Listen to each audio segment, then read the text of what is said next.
Hello and welcome to the Sports Box. Uh, Today's video is a little different and it is touching upon something that we haven't spoken about before.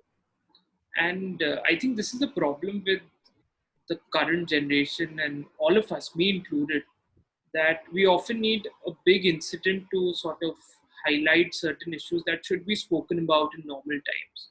We need a George Floyd to be killed by police brutality to speak about the persecution of the African Americans, and we we need. I mean, it's really sad, but someone passed away yesterday, and that has instigated not only us but a lot of other people to speak about the stigma of mental health. The reason I'm reinstating this and I'm trying to state it out and make it clear is because we all are part of the problem, and the first step to solving any problem is to accepting that you have one.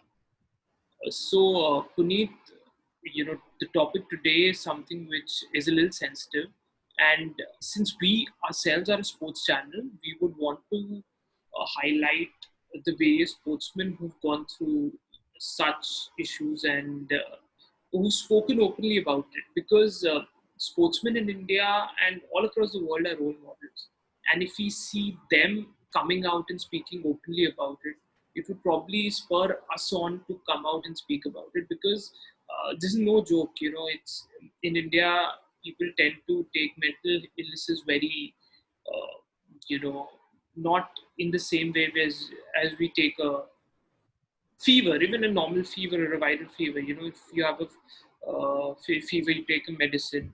But what do you do about your mind if your mind is not in the right space and you're getting all kinds of thoughts? So we thought we'll discuss about this, and we'll discuss certain examples in the past where people have spoken about it, and there are some people who've really come out well and against all odds fighting against depression and mental illness. So, Puneet, I would just like you to touch upon the first, just give an overview of what we're going to discuss and the examples that we're going to cite. Right. So, like you said, it's a very sensitive and a mature topic in the sense of what repercussions it has on the entire livelihood of human beings. I think health is primary, and as much as physical health gets the attention, if you can call it, mental health usually gets a bit of stigma, or even like you said, not only in India but even other European and US countries, where it's difficult for elite athletes to come out and they are not seen in uh, the prime view or lens as usually they are, because they are all used to behaving in a certain respectable and a certain demeanor, and they hold entirely. While when they come up with mental issues of their own, even after being so successful, even after being at their primary best level.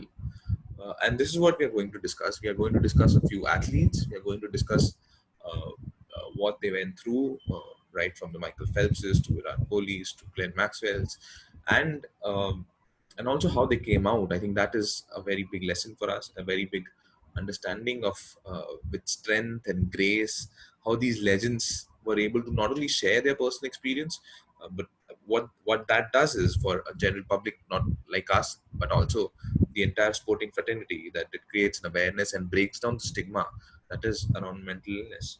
So yeah, let's begin, Prithvi. तो I just before we start, मुझे लगता है कि हमें हिंदी में करना चाहिए. I know मैंने इंट्रोडक्शन खुद इंग्लिश में दिया, but I think since we are catering to an Indian audience, अगर हम हिंदी में बोलेंगे प्रॉब्ली इसकी रीच ज़्यादा होगी. जितने भी लोग होंगे, हो सकता है कि सबको समझ आ जाए, जितने भी लोग इसमें, चाहे 10 लोग देखे या 20 लोग. तो बहुत सारे एग्जाम्पल्स हैं, एंड एक बहुत ही अनफॉर्चुनेट एग्जाम्पल जो मैं I am going to start with, वो जर्मनी के गोलकीपर थे. उनका नाम रॉबर्ट एनके है, जो I think in the year of 2009 उनका सडन डिमाइस हुआ. एंड वो एक्चुअली, टू बी ऑनेस्ट, 2010 जो वर्ल्ड कप होने वाला था उसके लिए वो फर्स्ट चॉइस गोलकीपर थे. But unfortunately, he had lost his daughter in the year 2006. and he couldn't really cope up with it. And then towards the end of 2009, उन्होंने उन्हें एक स्टमक बग भी हुआ था, वो 2 महीना खेल नहीं पाए थे, and he was obviously the depression had come back, उनको उस को लेके भी काफ़ी तकलीफ हो रही थी। और उस दिन क्या हुआ, बिकॉज उन्होंने बस जस्ट कम बैक किया था वापस, वो फिजिकली फिट हुए थे, और उन्होंने अपने क्लब जो हैनोवर है उसके लिए कम बैक किया था। एंड ऑब्वियसली बिकॉज उन्होंने ज़्यादा मैचेस इन अ रो नहीं खेले थे, तो जो इंटरनेशनल फ्रेंडली था चिली के लिए, उसके लिए उनको पिक नहीं किया था। और वो टाइम था जब प्रॉब्ली, बिकॉज क्या होता है कि इनका स्केड्यूल इतना ग्रूलिंग होता है कि आपको सोचने का टाइम नहीं मिलता। तो जब इंटरनेशनल ब्रेक होती है और आप पिक नहीं किए जाते हो, तो आपको वो 2 वीक का टाइम मिलता है जब काफ़ी दिन ऑफ होते हैं उसमें, and जब आप ट्रेन भी करते हो थोड़ी लाइट ट्रेनिंग होती है बिकॉज पूरा स्क्वाड नहीं होता। सो वो टाइम पे ही अनफॉर्चुनेटली एक रेलवे ट्रैक पे आके he gave his life. So you know I think अगर वो he wouldn't have passed away on that night, हो सकता है 2010 वर्ल्ड कप में मैनुअल नॉयर की जगह वो नंबर 1 चॉइस होते फॉर द जर्मनी गोलकीपर। सो बहुत लोगों को ये लगता है कि ओनली जब आपका खराब टाइम चल रहा है, या आप अपने करियर में रफ पैच पे जा रहे हो, या अपने रिलेशनशिप में रफ पैच में जा रहे हो, तब ऐसी सारी चीजें होती है। बट अगर आप देखें तो he was doing pretty well. देखा जाए, वो जर्मनी का फर्स्ट चॉइस कीपर होना कोई बड़ी बात नहीं है। 2010 में जर्मनी थर्ड फिनिश किए थे, तो ऐसा नहीं थे कि वो वीक टीम थे, एक स्ट्रॉन्ग टीम में से एक मानी जाती थी। तो मुझे लग रहा है कि वो ज़्यादा डेंजरस होता है, बिकॉज अगर आपके पास कोई प्रॉब्लम है, बिकॉज आई एम श्योर जितने भी लोग ये सुन रहे हैं, मैं आप we all gone through bad phases, जहाँ चीज़ें जिस तरह से जानी चाहिए वैसी नहीं जाती। तो तब इट्स वेरी नॉर्मल कि कोई आदमी सैड हो जाता है या लो होता है। तो वो ऑब्वियसली मैं ये नहीं कह रहा कि वो डेंजरस नहीं है, वो भी काफ़ी it would lead to clinical depression. But जब आपको पता नहीं होता, आप सारी चीज़ें लाइफ में सही जा रही है, फिर भी ये चीज़ हो सकती है, और वो लोगों को समझ नहीं आता। उसका एक प्रॉब्लम ये है कि आपको खुद नहीं समझ आता क्यों ये हो रहा है, एंड आपको एक हेजिटेशन भी होता है हेल्प मांगने से, क्योंकि दूसरा बंदा आपको बोलता है यार सब तो सही चल रहा है, तेरा करियर अच्छा चल रहा है, तेरी पर्सनल लाइफ अच्छी है, तुझे किस चीज़ का डिप्रेशन है। So that is one thing जो मुझे सॉर्ट ऑफ हाईलाइट करना था, जहाँ पे बहुत ही अनफॉर्चुनेट इवेंट था। एंड जो हमारे आगे के ऑब्वियसली एथलीट्स है, वो हम we want to leave you with a positive message. But I thought कि हमें before we talk about the good and the way people have fought it, हमें इसकी दूसरी तरफ, दूसरा जो पहलू है उसके बारे में बात करनी चाहिए। पुनीत, आई रिक्वेस्ट यू कि आप कोई इंडियन एग्जांपल दे के, इंडियन एथलीट जिन्होंने मेंटल हेल्थ के बारे में बात करी। बिल्कुल। सो इनफैक्ट विराट कोहली और अभिनव बिंद्रा ने जब ग्लेन मैक्सवेल का नवंबर 2019 में इंटरव्यू आया था कि he wants to take a sabbatical या ब्रेक जब लेने वाले हैं, तो विराट कोहली ने अपने प्रेस कॉन्फ्रेंस में, मुझे याद है, बताया था हम बांग्लादेश के टूर पर थे या बांग्लादेश को खेलने वाले थे वो टाइम पर, और उन्होंने कहा था 2014 का इंग्लैंड दौरा था और भारत काफी बुरी तरह खेल रहा था, and in fact even he had a very bad tour in that where constantly, मुझे याद है, उनको ऑफ स्टंप चैनल की लाइन डाली जाती थी and he used to just nick the ball away to the slip।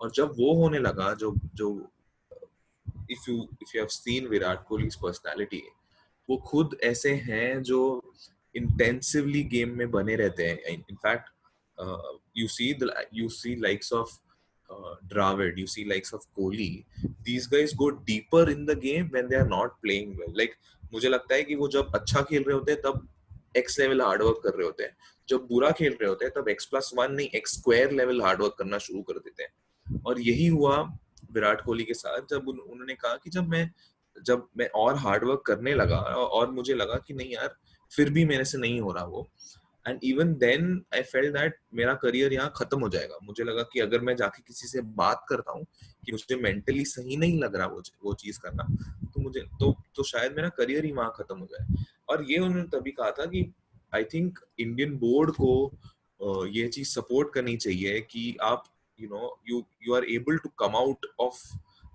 you are able to come out, you are able to speak through all these things। और वो तो बहुत easily admit करते हैं, बोलते हैं कि मुझे कभी साइकाइट्रिस्ट तक जाने का डर लग रहा था वो टाइम पर, क्योंकि I felt कि if I come out with this, my career would end. They would not allow me to come back. They would not think of me as a strong character to stay in the Indian cricket team. आपके दिमाग में obviously आती है. And he's an supremely elite athlete, someone who has captained India right from under 19 to the current senior team. और ऐसे level के athlete was able to go through this, and I felt and और आप देख सकते हैं कि जब ऐसे लोगों को डिफिकल्ट हो रहा है बोलना, जब आप इतने सुप्रीम लेवल पर खेल रहे होते हो, तो दैट्स हाउ इट शोस कि focus on one thing is so difficult. And there is another example actually, Abhinav Bindra खुद कहते हैं, जो I remember he is played a part right from 2004 to 2016 Olympics, 4 back-to-back Olympics, and performing again in a sport which, not that any sport doesn't require focus, but shooting is one sport which requires laser focus all the time. And वो एक ऐसे बंदे हैं जो कहते हैं मैं खुद अपने पैशन में डूब गया. I mean, I've literally abused my passion, is जो उनके खुद के शब्द हैं. मैं इतना ज्यादा पैशनेट था कि मैंने और कुछ लाइफ में देखा ही नहीं और बैलेंस ही नहीं रखा. जो वो कहते हैं कि ऑल्दो मुझे गोल्ड मिला, बट मैं जब तक वो गोल्ड मिल लेकर बाहर आया, मुझे अंडरस्टैंड हुआ कि गोल्ड ही लाइफ में सब कुछ नहीं है. एंड और मुझे एक समय ऐसे चाहिए था जब मैं गेम से थोड़ा दूर हो जाऊं. तो जब ऐसे एथलीट्स सामने आके बोलते हैं, इनफैक्ट अभिनव बिंद्रा ये भी कहते हैं कि मैं ट्रेनिंग में हमेशा टॉप करता था, बट जैसे ही आप इसको बहुत अपने एग्जाम फीवर या हमारे व्यूअर्स डेफिनेटली इसको रिलेट कर पाएंगे कि you are very good in training, very good in excellent while performing at home, but as soon as you see, you call it stage fear, you call it XYZ और tournament, जबकि Abhinav Bindra gold medallist है, but वो भी कह रहे हैं कि जब ज्यादा था तब मुझे वो हेट्रेड होने लग गई स्पोर्ट्स से कि यार मेरे को ये ऐसे लेजर फोकस में नहीं बात करना. तो I think the good part is that ऐसे एथलीट जब बाहर आके बोलते हैं, जब ऐसी अवेयरनेस लेके आते हैं, you also come to know that such people have fought through. You also come to know that with the help of their family, with the help of their loved ones, there is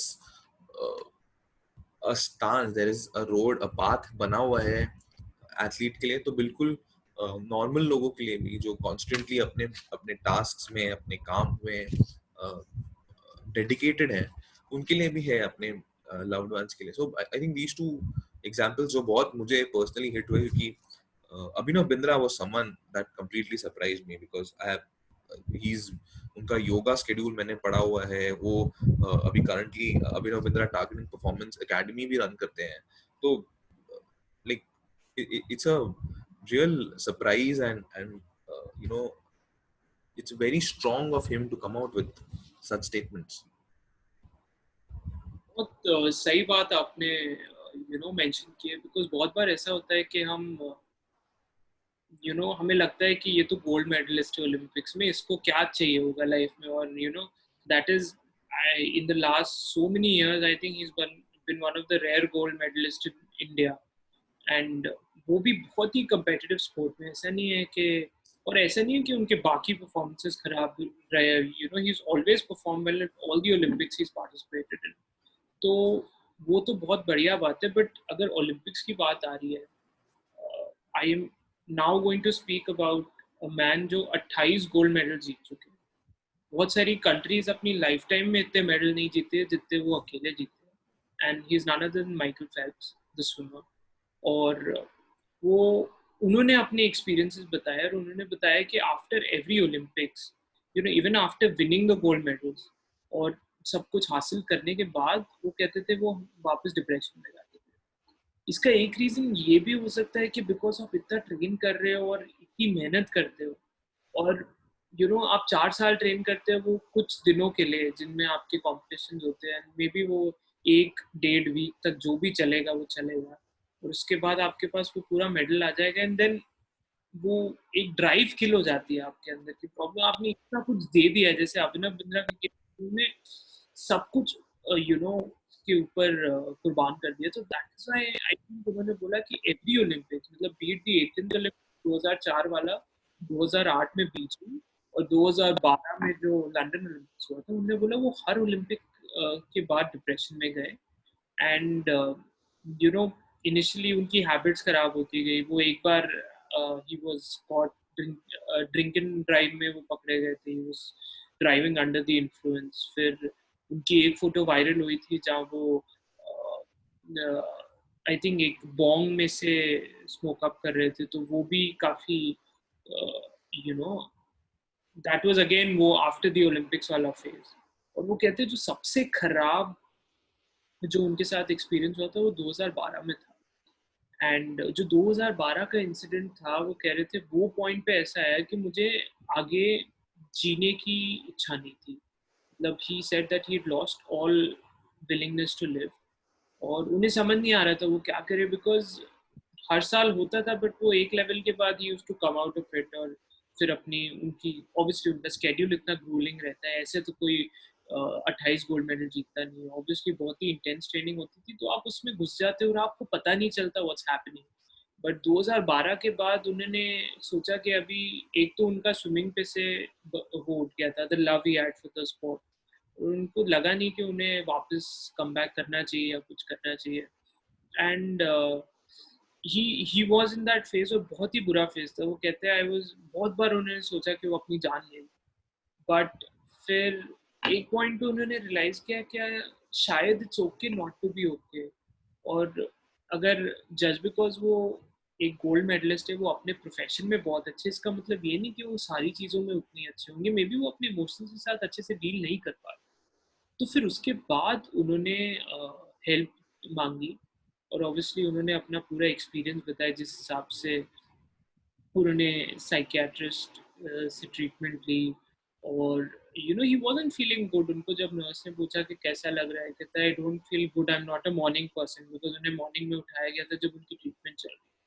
but उन्होंने बोला कि जब जैसे जैसे वो अपनी feelings express करने लगे, उन्होंने एक बहुत इंटरेस्टिंग चीज़ बताई थी कि उनकी जितनी भी फीलिंग्स और इमोशंस है ये सारे टाइम में वो उसको एक बॉक्स में डाल के कहीं स्टोर कर देते थे अपने दिमाग में।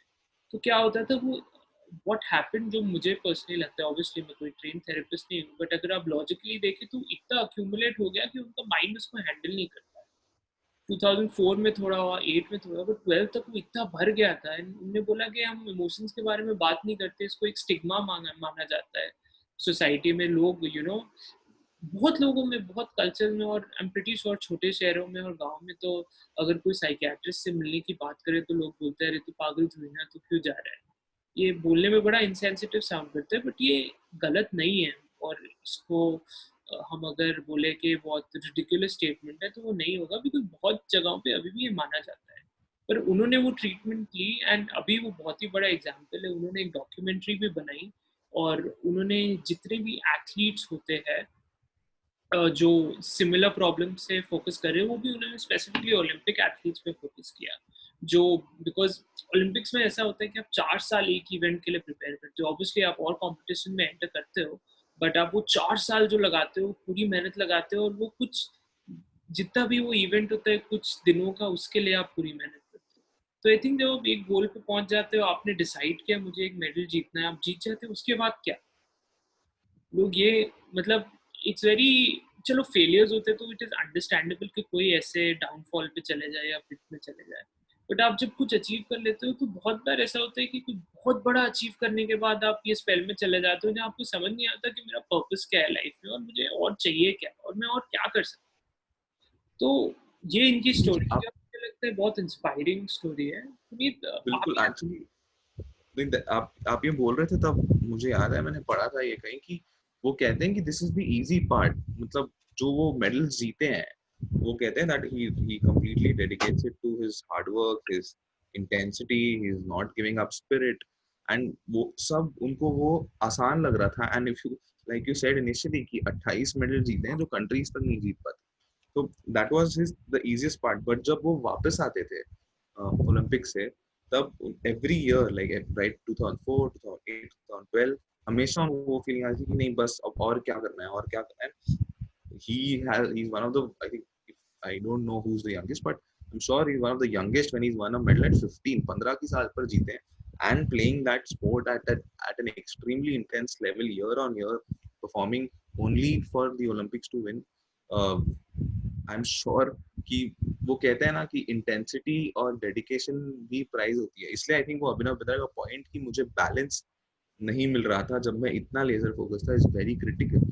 कि आप गोल्ड मिलने के बाद क्या, जैसे आप सवाल पूछ रहे हैं इसके बाद और आप क्या कर सकते हो, और आप सब के सब मेडल जीत गए, आप अपने परफॉर्मेंस के पीक को हर साल और बड़ा करते जा रहे हो, बट इसके बाद क्या। इनफैक्ट उन्होंने एक काफी अच्छी चीज की, उन्होंने माइकल फेल्प्स जो फाउंडेशन बनाई है बच्चों के लिए, जो बहुत यंग एज से अमेरिकन बच्चों के लिए और you know boys and girls club के लिए बना के, जहाँ पे स्ट्रेस मैनेजमेंट पर at a very young age उनको सिखाता है, जो मुझे पर्सनली ऐसा लगता है कि the coming generation, not only the coming, in fact every generation, हमें कभी स्कूल्स में या कभी हमारे एजुकेशन बैकग्राउंड में हमारे इमोशंस को या ईक्यू को, जो काफी अच्छा, काफी ट्रेंडी शब्द हो गया है ये इमोशनल क्वोशंट, को कभी हमें प्रॉपरली बेस करना या प्रॉपरली डायरेक्ट करना नहीं सिखाया जाता। हमें हमेशा सिखाया जाता है कि उसको इमोशंस को कंट्रोल करके अपने कार्य को पूरा करो, इमोशंस को मतलब संभाल के अपने टास्क पे फोकस करो। बट आप देख सकते हैं कि जो इतने सुप्रीम लेवल एथलीट्स हैं, टीम्स हैं और प्लेयर्स हैं, like Virat Kohli, Abhinav Bindra, Michael Phelps, अब एनके, ये सब आर, इससे बड़ा I don't think so there is a level. You have perform for your country, you have won a medal, you have won a world cup, you have won the Olympics, सब कुछ आपने हासिल कर लिया है, like at least as a sportsman. For that, individually there are definitely levels, but as a sportsman आपने ये सब हासिल कर लिया है। This is why you come to play a sport, this is why you come to uh, understand और play a game. I think दो चीजें जो काफी बाहर आएंगी और जो मुझे लगता है आनी चाहिए यार, और जो जैसे इन्होंने खुद स्ट्रेस मैनेजमेंट का फाउंडेशन के थ्रू बच्चों के लिए शुरू किया है, मुझे लगता है इमोशनल क्वेश्चन और attitude, how to handle ups and downs.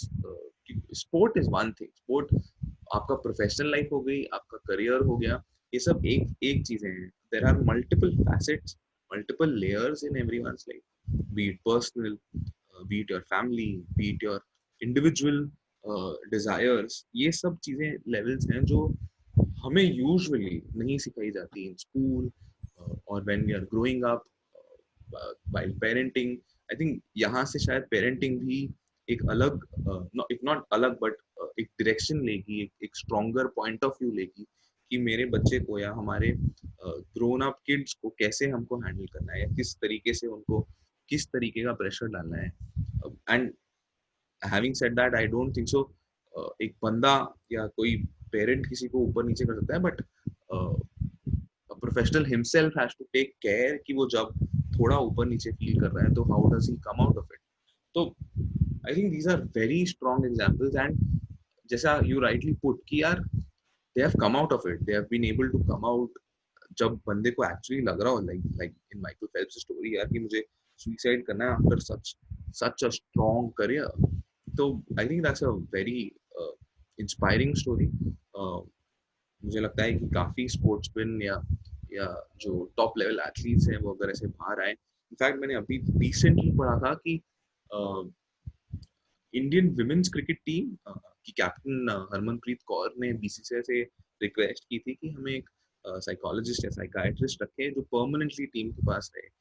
अब देखें, जब हमारी टीम वर्ल्ड कप खेलती है, the kind of pressure they go through, the kind of expectations everyone has, अगर हम फैंस हैं जो उनको पर्सनली नहीं जानते, आई एम श्योर जो उनके रिलेटिव्स हैं, जो उनके पेरेंट्स तो शायद ना, या फर्स्ट सेट ऑफ रिलेटिव ना करते हो, बट जो आसपास वाले लोग हैं आपको कॉन्स्टेंटली बोले जा रहे हैं, आपको पता चल रहा है कि इतनी आपके बारे में बातें हो रही हैं, तो you can only imagine the kind of, पहले ही वो भारत को रिप्रेजेंट कर रहे हैं, and then you also imagine the kind of strong shoulders you require to handle all of it। And I'm very happy कि she came out and she said कि यार हमने बीसीआई को बोला है कि आप फुल टाइम रखिए where people can just come talk, and I'm sure बहुत ऐसे स्पोर्ट्स हैं, ईपीएल में हमने सुना है, other footballing leagues as well, जहाँ players have started coming out. नहीं, बिल्कुल सही बात है, और ये ज़रूरी भी है। आई थिंक आजकल के उसमें आई थिंक सोशल मीडिया का भी बहुत बड़ा रोल है इसमें, बिकॉज सोशल मीडिया पे जो ट्रोलिंग होती है वो भी आपके मेंटल हेल्थ पे काफ़ी इम्पैक्ट कर सकता है। तो अभी मैं एक और एग्जांपल के बारे में बात करूँगा। आई डोंट नो आप में से कितने लोगों ने उनका नाम सुना होगा, बट वो उनका नाम है Tyson Fury and he is one of the world's best heavyweight boxers. And उनकी स्टोरी तो बहुत इंस्पायरिंग है इफ़ यू आस्क मी, क्योंकि uh, उन्होंने जब 2015 में व्लादिमीर क्लिचको को हराया था, and he one the unified heavyweight championship, and वो अपने करियर के एब्सोल्यूट पीक पे थे। ही केम फ्रॉम नोवेयर। ऐसा नहीं था कि उनको बहुत अच्छी फैमिली से आते थे, but he came from the bottom and he was at the top. उनके पास पैसा था, उनके पास फेम था, और बॉक्सिंग में एनीवेज एज अगर आप प्रोफेशनल बॉक्सिंग में घुस जाते हो तो उसमें क्रेजी मनी होता है। आप एक फाइट में जैसे मेवेदर ने 500 मिलियन तक कमाए हुए हैं इन अ सिंगल, 300 मिलियन तक आई थिंक कमाए हुए हैं इन अ सिंगल फाइट। तो ये सारी चीज़ें होती है जो यू नो मेजोरिटी लोग क्रेव कर रहे होते हैं, बट वो कहते हैं उसके बाद वो ऐसे जोन में गए, उनका वजन बढ़ गया, उन्हें 50 किलो तक वेट अपना बढ़ा लिया। तो वो 6 फुट 9 इंच के है, तो ऐसे नहीं है कि वो इज अ शॉर्ट गाय और समथिंग। एंड इनफैक्ट उनका तो इतना गंदा स्पाइरल हुआ था कि उन्होंने ड्रग्स लेने शुरू किए थे, और जब उनका ड्रग टेस्टिंग हुआ था he was tested positive for cocaine. तो वो उस लेवल पे पहुंच गए थे, और जब उनको पूछा गया उसके बारे में, उनको बोलने के लिए बोला गया, कहते मुझे मेरा I have no willingness to live, मैं जीना ही नहीं चाहता, तो इसमें कोकेन करना तो मेरे लिए बहुत छोटी चीज़ है। अगर मैं जीना ही नहीं चाह रहा तो थोड़ा सा कोकेन कितना ही इफेक्ट कर लेगा। फिर उन्होंने एक इंसिडेंट बताया था। उन्होंने एक कन्वर्टेबल फरारी ली थी, जो बहुत लोग ड्रीम करते हैं लेने की और कभी शायद ले नहीं पाते। वो लेके वो कह रहे थे वो 190 की स्पीड पे चला रहे थे, एंड ही डिडंट केयर। उनके बच्चे थे, he had a wife, he had a family, और उसके बावजूद वो कह रहे थे I didn't care if I died और नॉट। बट फिर एक आवाज़ थी उनके अंदर जिसने बोला नहीं, तुम्हारी फैमिली है, तुम जाओगे तो उनका क्या होगा, बच्चे है, what will happen to them, और दैट ही स्टॉप। फिर उन्होंने एक और इंसिडेंट बताया था, जब वो हॉलोवीन में एज अ स्केलेटन ड्रेसअप करके जाते हैं। वो बाहर का फेस्टिवल है जहाँ पे लोग भूत के कॉस्ट्यूम्स पहनते हैं, एंड वो कह रहे थे सब उनसे यंग थे। He was again very depressed. वो अपने रूम में जाते हैं, और अपने रूम में उन्होंने अपना सूट उतारा और वो बैठे, और सडनली उन्हें पता नहीं क्या what struck him, he just started praying. उन्हें God, he said I just prayed to God for 10 minutes and I just took it off my shoulder. कह रहा था मैंने ऑलमोस्ट ये बिलीव करना शुरू कर दिया था कि मैं अल्कोहलिक बनने के लिए पैदा हुआ हूँ, वही मेरा फ्यूचर है, और मैं उसी डायरेक्शन में जाने वाला हूँ। मीनवाइल उनको ऑब्वियसली अपना टाइटल गिव अप करना पड़ा, बिकॉज ये ऑलमोस्ट 1.5 साल तक ये पूरा इनका प्रोसेस चला, और he had to give up his title. And इतना सब होने के बाद उन्होंने रियलाइज किया चलो let's let's do something about it. उन्होंने हेल्प ली, उन्होंने साइकियाट्रिस्ट को कंसल्ट किया, और फिर धीरे धीरे स्टार्टेड गेटिंग बेटर। उन्होंने अपना जो वेट पुट ऑन कर लिया था वो लूज किया, एंड देन उनको फिर से एसोसिएशन के पास जाके बोलना पड़ा कि उनका उनका बॉक्सिंग लाइसेंस भी सस्पेंड हो गया था। तो उनके पास गया, उन्होंने बोला अभी मैं पोजीशन में हूँ, जो गलतियां हुई हैं उन्हें एक्सेप्ट किया। उन्होंने बोला, तो बॉक्सिंग एसोसिएशन वालों ने बोला कि we can give you your वो, अगर आप श्योर करेंगे कि आप साइकोलॉजिस्ट को देखते रहेंगे। उन्होंने बोला बिल्कुल। एंड फिर उन्होंने कम बैक किया, वो ऑब्वियसली विनिंग स्ट्रीक पे गए, और फिर अगेन उनका मैच हुआ डियोंटे वाइल्डर के अगेंस्ट, एंड वो आई थिंक एक भी मैच नहीं हारे थे वो पॉइंट तक। And I think Tyson fury भी करियर में उनका एक ड्रॉ हुआ है, बाकी सारे मैचेस वो जीते ही। It was basically two people fighting जो कभी हारे नहीं है। मतलब हैवी वेट वैसे ही बहुत ज़्यादा पॉपुलर होता है बॉक्सिंग में, उनका मैच हुआ और उन्होंने उनको हरा दिया।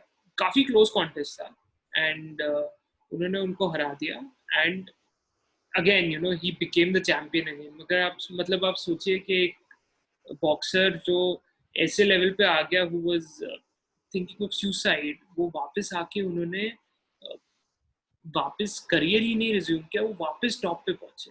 और अभी अगर आपने न्यूज़ में सुना होगा, वो एंथनी जोशुआ करके एक बहुत पॉपुलर बॉक्सर है, उनके साथ उनके मैचेस होने वाले हैं। और जो उनका वाइलर के साथ जो सेकंड वो हुआ था उसमें तो उन्होंने बहुत ही अमेजिंग एक्सीडिंगली वेल बड़े मार्जिन से उनको हराया था एंड उनके कॉर्नर वालों को actually they had to drop the towel. तो अब वो जो लेवल पे पहुंचे हैं वो हमें इंस्पायर करता है कि हो सकता है कि आपके लाइफ में रोड ब्लॉक्स आए, हो सकता है you deal with all of this, but if you speak about it, अपने पेरेंट्स से बात कीजिए, अपने दोस्तों से बात कीजिए और वो आपको पुश करे तो प्लीज साइकेट्रिक हेल्प लीजिए। मतलब आइडिया ये होना चाहिए कि आप पेरेंट्स से बात करें कि मुझे ये तकलीफ है या अपने पेरेंट्स के साथ नहीं है या कंफर्टेबल नहीं है, तो आप अपने दोस्तों से बात करिए और साइकेट्रिक हेल्प लीजिए। बिकॉज ये ऐसी चीज़ है जो कम नहीं होती, वो बढ़ती ही रहती है। अगर आप इसको एड्रेस नहीं करेंगे वो बढ़ते ही रहता है, बढ़ते ही रहता है और ऐसे पॉइंट पे आता है कि आप उसको हैंडल नहीं कर पाते हैं। और जब आप वो स्टेट में होते हैं आप कोई भी स्टेप ले सकते हो और कोई आप एक बार ये ख्याल तो ऑब्वियसली बहुत क्लीशे है बट लोगों के दिमाग में आता ही है कि फैमिली का क्या होगा, मेरे बाद वो क्या करेंगे, बट लोग फिर भी ये कदम उठाते हैं। इसका मतलब ये है कि आप पूरी तरह से अपने सेंसेस में नहीं होते, अपने एलिमेंट में नहीं होते।